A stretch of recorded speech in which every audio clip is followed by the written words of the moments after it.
Hey, what up y'all, it's your boy Lil D coming at ya from the den with another nursing video. And in today's video, we're going to be talking about preparing for retirement as a nurse. Now you might be thinking that you're too old to be taking some of these steps, which is false. And you might be thinking that you're too young and it's too early to start thinking about retirement, which was me at one point, which is also false.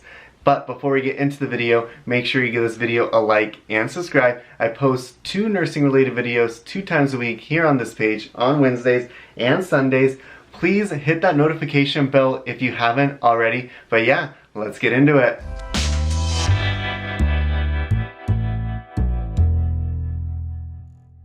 Now, like I said, you might be thinking that you're too old to be making these changes and that it's too late, or you might be thinking that you're too young to be making changes and that it's too early. Well, personally, I think that it's never a bad time to start investing in yourself. And now I'm a nurse and I give nursing related advice here on this page, but I feel like this advice could be good for anybody in any field, especially because the tips that I'm going to be giving you are 100% free. And the first tip that I'm going to be talking to you guys about is creating a budget. Actually writing down how much you spend each month and how much you make each month.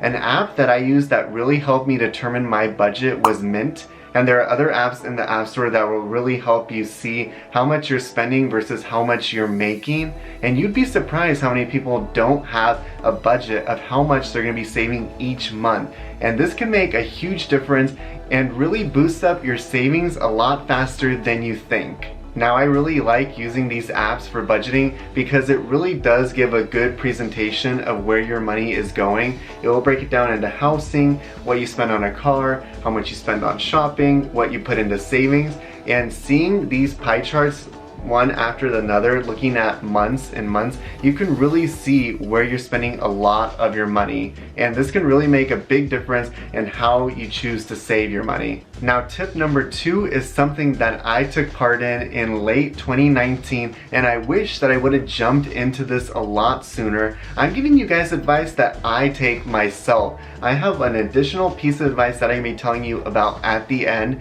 but I'm still learning about it, so I'm not going to include it in my 4 main tips. But tip number 2 is to open a high interest savings account. Now, if you don't know what a high interest savings account is, now let's say you have your bank, like Bank of America, and you have a checking and a savings. Well, you usually get dividends on that savings, and it might be 10 cents, 25 cents a month, or even a couple pennies. Well, a high interest savings account is separate from your checking and savings. You have to transfer it over here, but the dividends that you get each month should be much higher. And actually, when I first opened my high interest savings account in 2019, it was a 2% return. Now, that first year of just having my money sit in that account, I got $60. Last year, having my money sit in that account, I got $85. Now, it's no longer 2% because it continues to decrease a little by little, but it's a lot more money than you're gonna get rather than having your money sit in your checking and savings, because you only get pennies.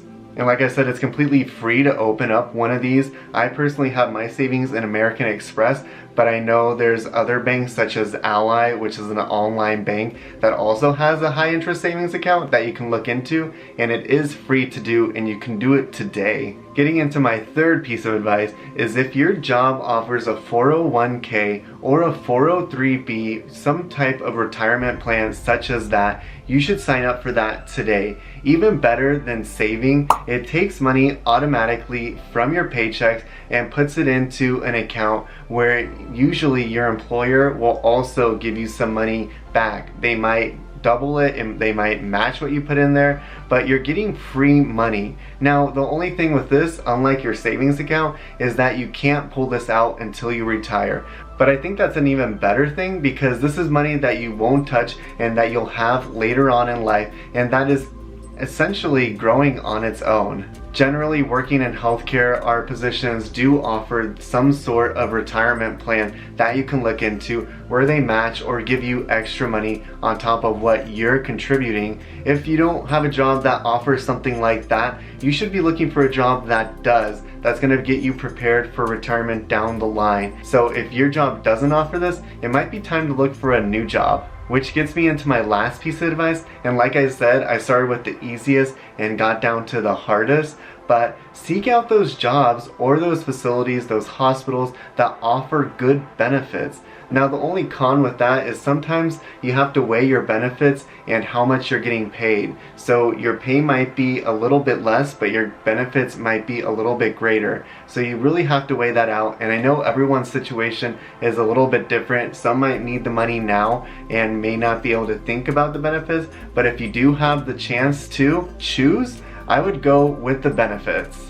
Now something rare, if you can find it, is a pension plan. If you can find a hospital or a facility that has a pension plan, I recommend that you go and try to get a position at that place where if you stay with the company so many years, you'll be 100% invested, and that way, even if you leave that company, down the road when you retire, the hospital that you have that pension with will send you a monthly check. For those of you that are still watching, my final piece of advice, which I'm still investigating on my own, but I watch a lot of Graham Stephan. He's a money YouTuber here on YouTube, but I watch a lot of his videos, is that I opened up a Roth IRA where you can deposit a maximum of $6,000 a year, and you just put your money in there. It's already money that's been taxed.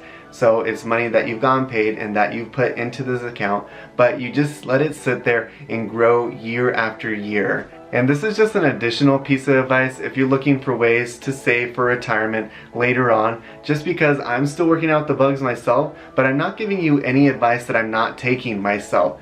That is pretty much it for this video. Let me know if you have any questions in the comments down below. Make sure you check out some of my other nursing related videos. If you haven't already, please hit that like and subscribe button. It really helps out my channel. And let me know if you like these money videos related to nursing or really related to anybody who's looking into retirement. That's about all, and I'll talk to you guys later. Thanks. Bye.